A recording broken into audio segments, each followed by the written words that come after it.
बिस्मिल्लाहिर्रहमानिर्रहीम अस्सलाम वालेकुम। Welcome back to my YouTube channel. उम्मीद है सब ठीक ठाक होंगे। और आज मैं आप लोगों के साथ शेयर कर रही हूँ बहुत ही क्विक सी रेसिपी। इसको आप ब्रेकफास्ट में बना सकते हैं बहुत ही आसानी के साथ। और नॉर्मली सारे इंग्रेडिएंट्स हमारे घर पे ही अवेलेबल होंगे। तो हम इसको बगैर आटा गूंदे बगैर पेड़ा बनाए ये मज़ेदार सी रेसिपी बनाएंगे। तो यहाँ पे मैंने एक गाजर लिया, उसको मैंने कद्दूकश कर लिया है। आप चाहें तो बारीक चॉप भी कर सकते हैं।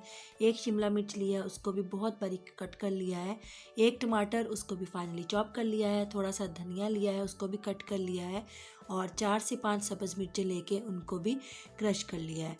और इसके साथ हम लेंगे प्याज। और यहाँ पे मैं सब्ज़ प्याज यूज़ कर रही हूँ, उसका मैंने वाइट पार्ट सेपरेट कर लिया है और जो ग्रीन पार्ट था वो सेपरेट कर लिया है।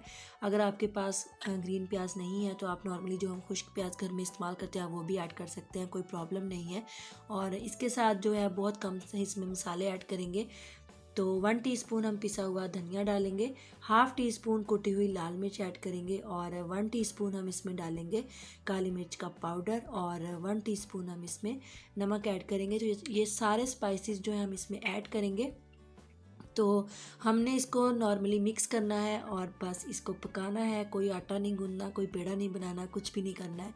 तो नॉर्मली ये सारे इंग्रेडिएंट्स भी हमारे घर में होते हैं। तो चलें, अब हम एक बोल में लेंगे तकरीबन 1.5 कप मैदा और इसमें डालेंगे हम नीम गर्म सा दूध। तो यहाँ पे मैंने 1 गिलास दूध लिया है। तो हम एकदम से सारा नहीं ऐड करेंगे, 2-3 पोर्शन में डिवाइड करके हम दूध ऐड करेंगे। अगर हम एकदम से डालेंगे तो इसमें गुठलियाँ बन जाएंगी, लम्स बन जाएंगे। तो इसलिए हमने थोड़ा थोड़ा करके इसमें ऐड करना है। तो यहाँ पे हम इसमें ऐड करके इसको अच्छी तरह से मिक्स करेंगे ताकि कोई भी लम्स वगैरह ना हो। और थोड़ा सा हम इसमें अब पानी ऐड करेंगे ताकि इसका जो बैटर है वो थोड़ा रनी सा हो जाए। हमें बहुत ज़्यादा गाढ़ा नहीं चाहिए, बहुत ज़्यादा पतला नहीं चाहिए। तो कंसिस्टेंसी मैं आपको बाद में दिखा दूँगी। तो अब हम इसमें सारे वेजिस जो हैं उनको डाल देंगे। तो नॉर्मली ये सारी वेजिस जो हैं ये सीजनेबल हैं, तो हम इनको ऐड कर सकते हैं। आप अपनी पसंद के अकॉर्डिंग जो भी हैं अवेलेबल आप वो ऐड कर सकते हैं। तो यहाँ पे हमने इसमें सारे स्पाइसेस और सारी वेजिटेबल्स जो हैं उनको ऐड कर देना है। तो बस अब हम इसको अच्छी तरह से मिक्स करेंगे और ये हमारा बैटर जो है वो रेडी हो चुका है।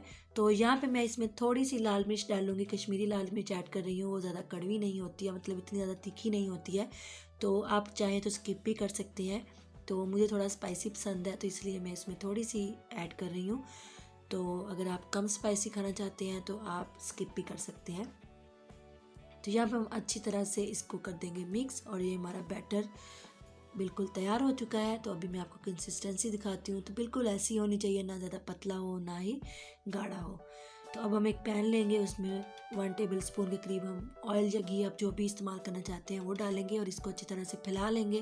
पैन को गर्म करेंगे और अब हम 1 स्पून जो है उसकी मदद से इसके सेंटर में डालेंगे, पैन के सेंटर में बैटर को डालेंगे और ये खुद ही फैलेगा। बहुत हल्का सा हम इसको ऐसे चम्मच की मदद से ही फैला देंगे, बहुत ज़्यादा नहीं फैलाएंगे।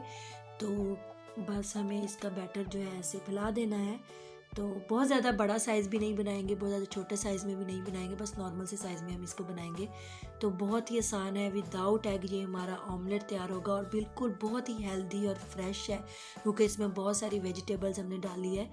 तो इस वजह से बहुत ज़्यादा हेल्दी भी है और बनाना भी बहुत ईजी है। सारी चीज़ें मिक्स करें और बस कुक कर लें। तो यहाँ पे हम इसको लो टू मीडियम फ्लेम पे कुक करेंगे 2 से 3 मिनट।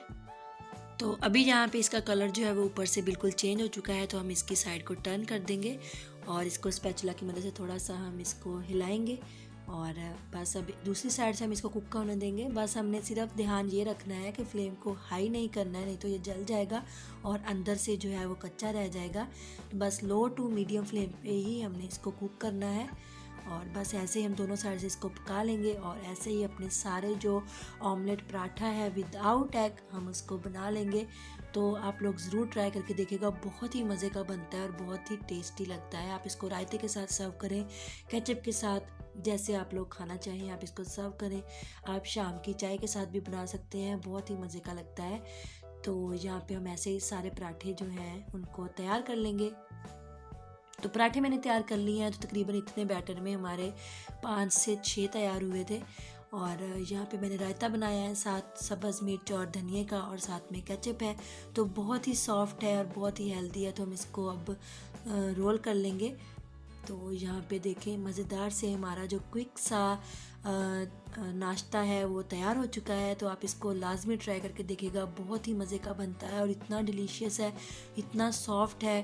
तो अभी मैं आपको दिखाती हूँ, ये अंदर तक कुक हुआ है, ये नहीं है कि ये कच्चा है या कुछ है, तो ऐसा कुछ भी नहीं है, ये परफेक्टली डन है और बनाना बहुत ही आसान है और खाने में बहुत ज़्यादा टेस्टी है। तो एक दफ़ा रेसिपी को ज़रूर ट्राई कीजिएगा और मिलेंगे नेक्स्ट रेसिपी के साथ और मज़ेदार सी एक नई वीडियो के साथ। तो अगर आप चैनल पर नए हैं, चैनल को सब्सक्राइब नहीं किया है तो प्लीज़ सब्सक्राइब कर दीजिए और बेल नोटिफिकेशन दबाइए, इससे मेरी हर आने वाली नई वीडियो आप तक सबसे पहले पहुंचेगी।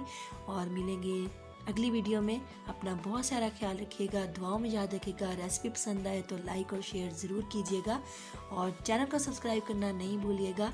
अल्लाह हाफिज़।